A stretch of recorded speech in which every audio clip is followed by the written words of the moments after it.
우리 강아지 또 핥고 있네. 혹시 이런 생각 해보신 적 있으세요? 손만 내밀면 계속 핥아서 당황스럽거나 밤에 강아지가 발을 핥는 소리에 잠 못 이루거나 새 가구나 벽을 핥아서 이거 괜찮나? 걱정되거나 말이에요. 저도 처음엔 그냥 애교인 줄 알았거든요. 그런데 반려동물 어플 마케터로 일하면서 반려견 관련 자료를 정말 많이 찾아봤는데요. 알고 보니까 강아지 핥기에는 8가지 완전히 다른 의미가 숨어 있더라고요. 오늘 이 영상으로 여러분의 강아지가 정확히 뭘 말하고 싶은지 확실하게 파악할 수 있도록 도와드릴게요.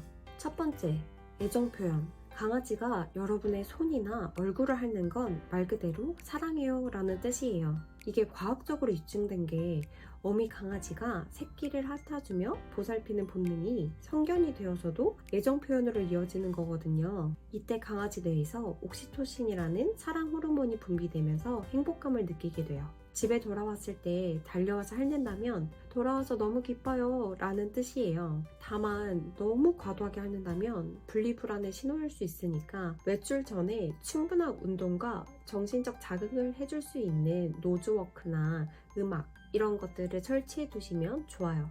두 번째, 소통의 수단. 이건 강아지들의 고급 커뮤니케이션 스킬 중 하나예요.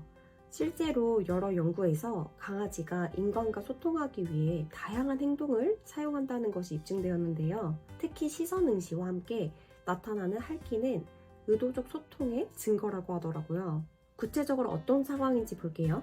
배고플 때는 사료 그릇 근처에서 보호자를 응시하면서 핥고요. 산책 가고 싶을 때는 목줄이나 현관문 보면서 핥아요. 그냥 관심 끌고 싶을 때는 지속적으로 시선을 유지하면서 핥죠.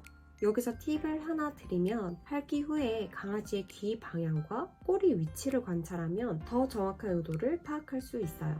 세 번째, 탐색 및 맛보기. 강아지의 후각은 인간의 1만 배에서 10만 배까지 발달되어 있어요. 냄새로 세상을 파악하다가 더 자세히 알기 위해 핥는 거예요. 좀 신기한 게 강아지에게는 보메로나잘 기관이라는 특별한 기관이 있어서 화학적 정보를 처리할 때 핥기를 통해 추가 정보를 수집한다고 해요. 쉽게 말하면 맛, 냄새, 복합 인식 과정인 거죠. 정말 흥미로운 건 강아지들이 사람의 손에서 스트레스 호르몬인 코르티솔 수치까지 감지할 수 있다는 거예요. 핸드크림을 바른 손을 더 자주 핥는 이유도 이런 화학적 변화를 탐지하기 때문이에요. 그래서 핸드크림이나 로션에 들어있는 자일리톨, 에센셜 오일 같은 성분들은 강아지에게 독성이 있으니까 주의하셔야 해요. 네 번째는 스트레스 해소예요. 사람이 손톱 물어뜯는 것처럼 강아지도 불안할 때 주로 타요. 신경생리학적으로 보면 반복적인 핥기가 세로토닌과 엔돌핀 분비를 촉진해서 신경계에 진정 효과를 준다고 해요. 강아지만의 자기진정 메커니즘인 거죠. 스트레스 핥기와 일반 핥기를 구분하는 방법도 있어요. 스트레스 핥기는 특정 상황에서만 나타나고 빠른 속도로 하면서 품이나 헐떡임을 동반해요. 반면에 일반 핥기는 전반적인 상황에서 느긋한 속도로 하고 그 정도 편안하죠. 실제 연구에서도 소음이나 분리 상황에서 핥기 빈도가 평상시보다 현저히 증가한다는 결과가 있더라고요. 다섯 번째는 건강 문제. 이건 정말 중요한데요. 특정 부위를 계속 핥는다면 98% 이상 건강 문제예요. 수의학적으로 분류해보면 알레르기성 피부염의 경우 발가락 사이나 배, 겨드랑이에 집중적으로 나타나고요. 관절 문제가 있으면 특정 다리나 발목 부위만 지속적으로 핥게 돼요. 신경성 피부염은 스트레스와 특정 부위 핥기가 악순환 구조를 만들어요. 임상적 진단 기준으로는 같은 부위를 하루 10회 이상, 2주 이상 지속되면 반드시 수의사 진료가 필요해요. 응급 신호들도 있는데요. 핥은 부위에 털 변색이나 탈모가 생기거나 출혈이나 상처가 발생하거나 발가락 부족, 열감이 있으면 바로 병원으로 가셔야 해요. 여섯 번째, 환경 적응. 새로운 곳에서 여기 안전한가? 확인하는 환경평가 행동이에요. 동물 행동학적으로 보면 이건 야생에서의 영역 탐색 본능이 가정견에 남아있는 거예요. 새로운 냄새, 소리, 질감을 다중 감각으로 평가하는 과정이죠. 적응 단계를 보면 1단계는 냄새 맡기로 후각 정보를 수집하고 2단계는 핥기로 화학적 정보를 추가로 수집해요. 3단계가 되면 안정적인 행동을 보이면서 탐색이 완료되는 거죠.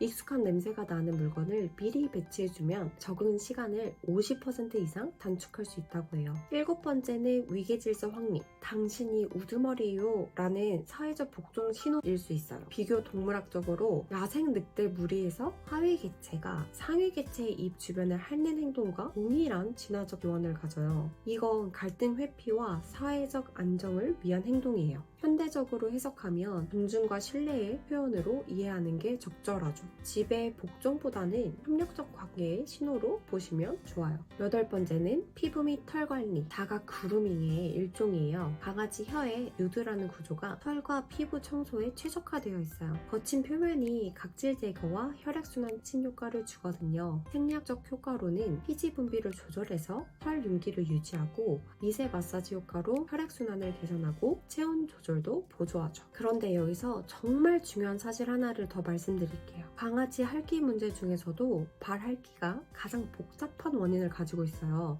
제가 마케터로 일하면서 정말 많은 반려견 관련 자료를 찾아봤는데요. 대부분의 보호자분들이 놓치는 게 있더라고요. 바로 배변 환경과 발 핥기의 상관관계예요. 실제 수의학 임상 데이터를 보면 발 핥기로 내원한 강아지 중 70%가 배변 패드 관련 문제를 경험했다고 해요. 특히 발가락 사이 습진의 80%가 배변 후 위생 문제와 연관되어 있다고 하더라고요. 문제의 악순환 구조를 보면 이렇게 되죠. 품질 낮은 패드를 쓰면 소변이 새서 발이 젖고 발가락 사이에 세균이 번식해서 가려움증이 발생해요. 그러면 핥기를 시작하는데 침 때문에 2차 감염이 생기고 더 심한 가려움 때문에 더 많이 핥게 되는 거죠. 이 문제는 아무리 좋은 연고를 발라도 근본 원인을 해결하지 않으면 계속 재발해요. 예비 반려인으로서 하나씩 준비하면서 여러 반려인분들의 사례를 조사해봤는데요. 정말 인상적인 케이스가 있었어요. 한 보호자분의 강아지가 한쪽 발만 심하게 핥아서 털이 파마한 것처럼 뭉쳐 있었대요. 수의사 진료를 받아도 일시적으로 개선된 후에 계속 재발했다고 하더라고요. 알고 보니 슬개골 수술 부위라서 더 예민한 상태였던 거예요. 그런데 어느 날 배변 패드를 자세히 관찰해 보니까 소변 후에 표면이 완전히 마르지 않고 패드가 자꾸 밀려서 바닥에 직접 배변하고 암모니아 냄새로 인한 스트레스까지 가중되고 있었던 거예요. 그래서 해결책으로 배변 패드를 바꿨다고 하더라고요. 바꾸신 배변 패드는 꽉력 고단계 흡수 시스템을 가지고 있어서 즉 SAP 흡수체가 소변 1회에서 2회분을 빠르게 흡수하고 고정해서 패드 표면이 30초 내에 보송해지다 보니 발가락 사이 습기가 완전히 차단되고 바닥 누수를 방지해서 세균 번식 원인을 차단할 수 있었다고 해요. 그리고 냄새 차단 기능이랑 은은한 레몬향 덕분에 내부 탈취층과 레몬향 코팅이 암모니아를 즉시 중화해서 오랜 기간 집을 비워도 쾌적함을 유지할 수 있다고 하더라고요. 냄새 스트레스를 제거해서 스트레스성 핥기도 근본적으로 해결해주는 거죠. 실제로 견주분께서 2주 후에 발 핥기가 80% 감소했다고 후기 남기셨더라고요. 하루에 20회에서 4회 정도로 줄었고 뭉쳐있던 털 상태도 점차 정상화되었다고요. 여러분의 강아지도 발 핥기나 스트레스성 핥기로 고생하고 계신다면 근본적인 원인부터 한번 해결해보세요. 위에서 소개해드린 배변 패드의 자세한 내용이 궁금하시다면 아래 고정 댓글에 링크 남겨두었으니까 링크를 통해 확인하실 수 있어요. 앞으로는 핥기 문제의 근본 원인을 모르고 무작정 방치해두면 안 되겠죠? 이제 원인을 알았으니 올바른 해결책을 하나씩 시도해보세요. 이번 영상이 도움이 되셨다면 좋아요와 구독 버튼 부탁드리고요. 예비 반려인, 반려인 모두 행복한 반려생활을 할 수 있도록 앞으로도 실용적인 정보 많이 가져오도록 하겠습니다. 감사합니다.